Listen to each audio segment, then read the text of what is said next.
마태복음 16장의 말씀을 함께 나누도록 하겠습니다. 마태복음 16장은 굉장히 중요한 장입니다. 베드로의 신앙 고백이 있는 아주 중요한 장이라고 할 수 있고, 마태복음을 이제 전반부와 후반부로 나누는데, 대개는 신학자들이 전반부의 끝이 이제 16장, 베드로의 신앙 고백이 있고 이제 전반부가 끝나게 되고요.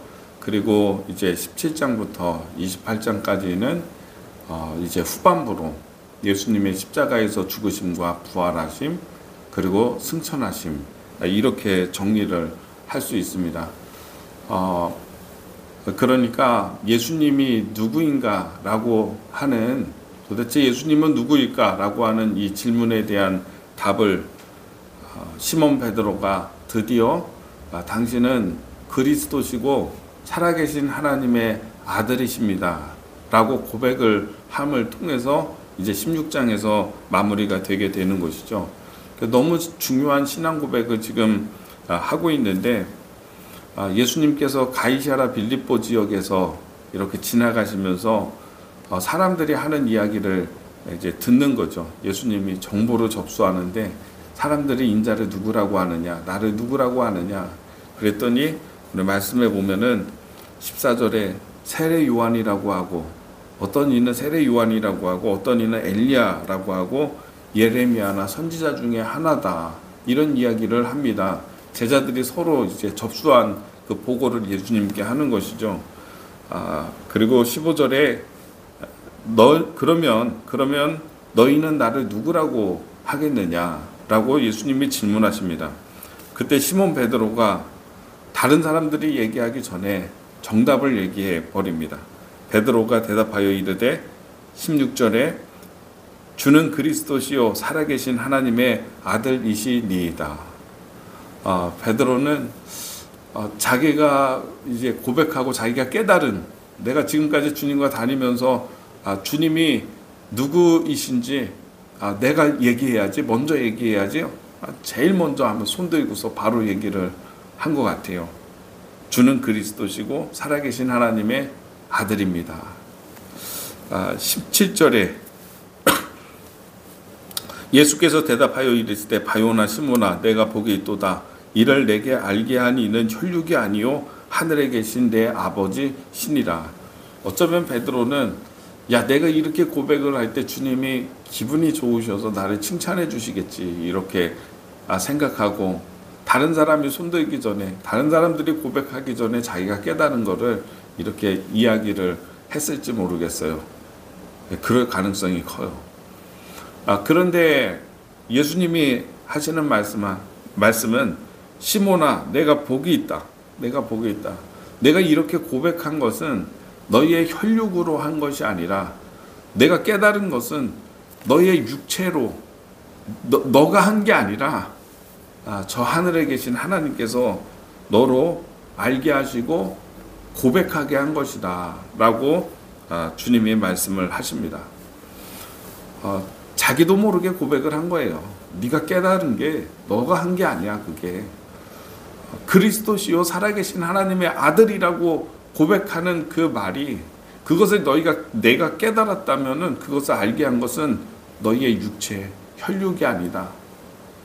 그것은 하나님이 너로 고백하게, 또 너로 깨닫게 하신 것이다. 이렇게 주님이 말씀을 하시는 것입니다.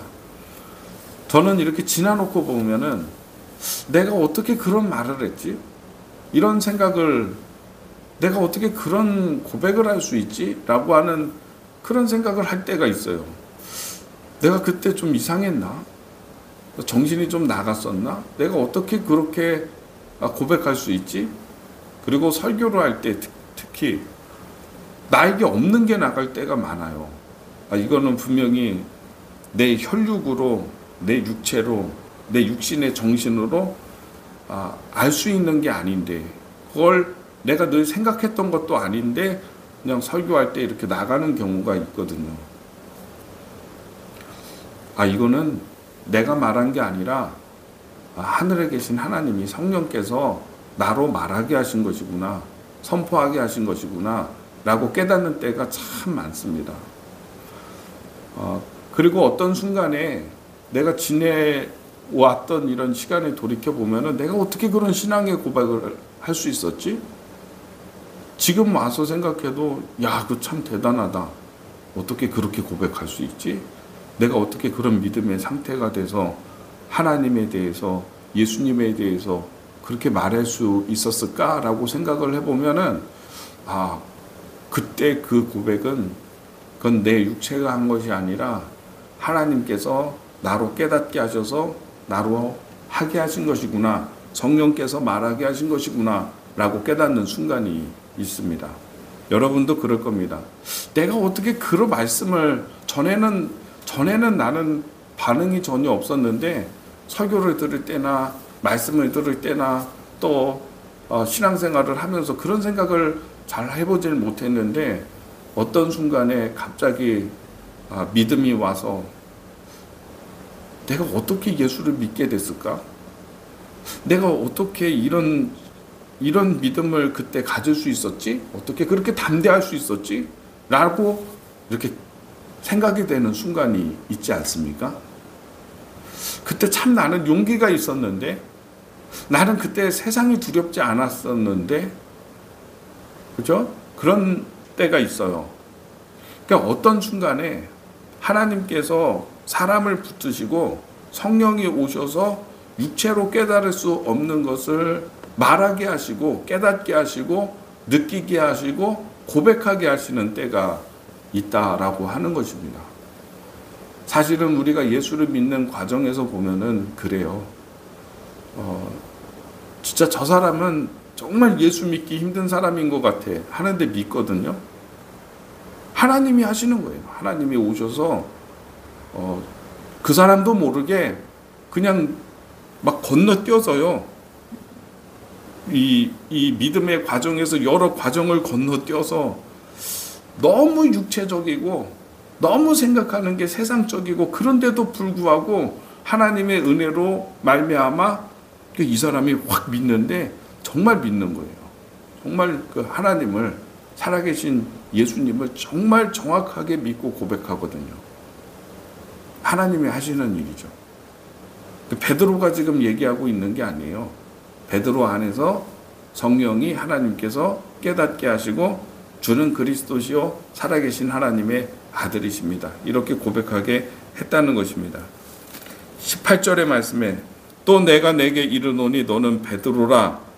내가 이 반석 위에 내 교회를 세우리니 음부의 권세가 이기지 못하리라. 예수님이 교회에 대해서 말씀하기 시작했습니다. 이때 여러분, 예수님에게는 꿈이 있습니다. 첫 번째는 세상의 모든 사람을 위해서 십자가를 지는 사명입니다. 또 주님이 아주 강하게 바라시는 또 한 가지의 꿈이 있습니다. 그것은 무엇이냐? 교회를 세우시는 것입니다. 교회. 예수님은 교회를 사랑하십니다. 교회를 세우기를 원하셨고 오늘 말씀하실 때에 베드로야, 내가 그 믿음의 반석 위에 네가 신앙 고백한 그 신앙의 고백 위에다가 교회를 세울 것이다. 주님의 몸된 교회를 세울 것이다. 그리고 음부의 권세가 그 교회를 이기지 못하리라. 이렇게 말씀하신 것입니다. 여러분, 교회가 참 좋은 겁니다. 교회가 참 좋은 것이고 세상에서 가장 아름다운 기관이에요. 인간의 조직이 있다고 한다면 정말 많은 조직이 있죠. 우리 뭐 회사도 있고 국가도 있고 국회도 있고 많은 조직이 있는데 그 많은 조직 가운데 가장 신령하고 좋은 아름다운 기관은 바로 교회입니다. 이 교회가요, 세워진 근거는 뭐냐면, 이 교회가 세워질 수 있었던 것은 바로 이 시몬 베드로의 고백, 주는 그리스도시요 살아계신 하나님의 아들이십니다 라고 하는 고백 위에 교회가 세워진 거예요. 그래서 예수님을 이렇게 고백하는 사람들이 모이면 그게 교회입니다. 주는 그리스도시요 살아계신 하나님의 아들이십니다 라고 고백하는 사람들이 5명이 모이면 그게 교회고, 10명이 모여 있으면 그게 또 교회고, 1000명이 모여 있으면 그게 교회입니다. 마귀가 와서 교회를 흔들고 마귀가 와서 교회를 깨뜨리는 것은 뭐냐? 이 고백을 깨뜨리는 거죠. 이렇게 모여서 고백하는 공동체가 교회인데 어느덧 교회 이렇게 모였는데요. 이 고백으로 사람들이 모여서 하나님을 예배하면서 교회가 만들어졌는데 마귀가 와서 교회를 흔들려고 하는 것은 어떤 것입니까? 네, 바꿔버리는 것입니다. 고백을 바꿔버리는 것입니다. 목적을 바꾸는 것입니다. 주는 그리스도시요 살아계신 하나님을 예배하고 찬양하고 섬기고 주의 복음을 전하고 하는 것이 교회가 하는 일인데 들어와서 사람의 일로 바꾸고 사람 냄새가 나게 만들고 이렇게 교회를 흔드는 것이죠. 그러나 주님이 분명히 말씀하셨습니다. 음부의 권세가 교회를 흔들지 못하리라. 저는 이 교회에 대해서 이제 4가지의 이 교회관을 딱 붙들고 있습니다. 교회가 무엇이냐? 이 베드로의 신앙 고백, 그리스도시요 살아계신 하나님의 아들이십니다라고 하는 고백으로 사람들이 모여서 첫 번째는 예배하는 예배 공동체고, 두 번째는 복음을 전하고 주님의 손과 발 되어드려서 주님이 하시고자 하는 일들을 하는 게 교회입니다. 복음을 전하고 봉사를 하고 섬기고 주님이 하시고자 하는 사역들을 감당하는 게 교회. 그래서 선교 공동체다, 교회는. 두 번째는 선교 공동체, 세 번째는 사람들이 이렇게 모여 있어요. 믿음의 신앙 고백하는 사람들이 그리스도의 장성한 분량까지 자라나는, 성장하는 성장 공동체가 돼야 된다. 멈추면 안 된다. 멈추는 것 자체가 퇴보하는 거다. 그래서 계속 우리는 예수를 믿고 고백하고 모여서 주의 말씀을 배우고 주의 말씀으로 우리가 자라나고 해서 성장하는 성장 공동체, 함께 성장하는 성장 공동체가 되는 것이고, 네 번째는 성령께서 이끌어 가시는, 사람의 욕망과 욕구가 이끌어가는 게 아니라 어떤 한 사람이 막 이끌어가는 교회가 아니라 성령이 이끌어가시는 성령 공동체가 되는 것이다. 그래서 저는 이 4가지를 이렇게 굳게 붙들고 있거든요. 가장 중요한 것은 예배의 공동체가 되는 것이다. 첫 번째, 이 고백을 하는 사람들이 모여서 하나님을 예배하는 예배 공동체를 이루는 것이다. 가장 중요하다고 생각을 하고요. 여기에서 이제 벗어나면은 그러면 이제 교회가 시험 들고 교회에 어려움이 찾아오고 교회가 흔들리고 교회가 사라지고 이렇게 되는 것 같아요. 그래서 모였을 때 예배하는 거예요. 하나님을 예배하는 거 제일 중요한 거예요. 그래서 요즘에 우리 교회는 물론 이제 뭐 다른 교회, 큰 교회들처럼 여러 가지 활동이나 이런 것들이 없습니다. 예배 드리고 일찍 가요. 빨리 패하고 이렇게 하는데, 제 마음속의 소망은 뭐냐면은 살아계신 하나님과 만나는 시간, 정말 신령과 진정으로 하나님을 예배하는 시간이 되었으면 좋겠다. 이것만 하면 좋겠다. 당분간은 정말 하나님을 느끼고 하나님을 경험하고 주님의 복이 임하고 하나님을 노래하고 예배하는 동안에 하나님이 우리의 삶을 다스리시고 이 살아계신 하나님의 성령이 찾아오셔서 우리와 함께하고 참되게 주님을 고백하는 이 예배의 시간이 되었으면 좋겠다. 그런 소망이 아주 강하게 있습니다.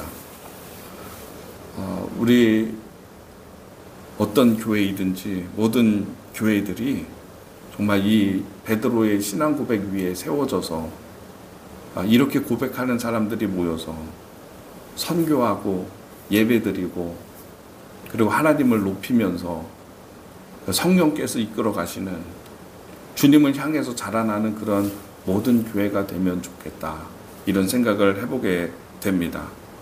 우리 사랑하는 모든 성도님들, 오늘 이 말씀을 붙들고 우리 교회가 이 믿음의 신앙 고백 위에 튼튼하게 서 있는 교회가 되게 하옵소서 간구하는 그런 시간이 되기를 주님의 이름으로 축복합니다.